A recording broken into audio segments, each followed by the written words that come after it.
Hello বন্ধুরা, কালকে হাওড়ার দাসনগর থেকে শান বাংলার অডিশন দিয়ে আসার সময় আমি চট করে নেমে পড়লাম শ্রীরামপুরে, কারণ ওখানে আমার একটি কাজ ছিল। তো আমার তো মূলত কোনো প্ল্যান ছিল না এটি দেখার, কিন্তু শ্রীরামপুর স্টেশনে নেমে আমি তো হতবাক হয়ে যাই, এটা কি আদৌ আমি শ্রীরামপুর এসছি না পার্ক স্ট্রিটে এসছি। তো বন্ধুরা তাহলে আর কি, আমি চট করে নেমে পড়লাম স্টেশন থেকে, আর এই ক্রিসমাস কার্নিভালের সোজা রাস্তা দিয়ে আমি হাঁটতে থাকি লাইটগুলো দিয়ে, এবং পৌঁছে যাই শ্রীরামপুরের বিখ্যাত চার্চ সেন্ট ওলাফ চার্চে। এই চার্চটি খুব সুন্দর।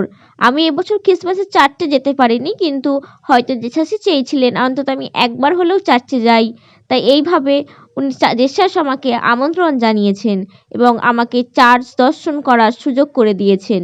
বন্ধুরা তোমরা অবশ্যই ভিডিওটি একটি লাইক করে দিও এবং আমার চ্যানেলটি সাবস্ক্রাইব করে দিয়ে বন্ধুদের সাথে শেয়ার করে দিও। ভালো থাকো বন্ধুরা। আমার নেক্সট ব্লগ হবে নবদ্বীপ ধাম ও ইস্কন মন্দির।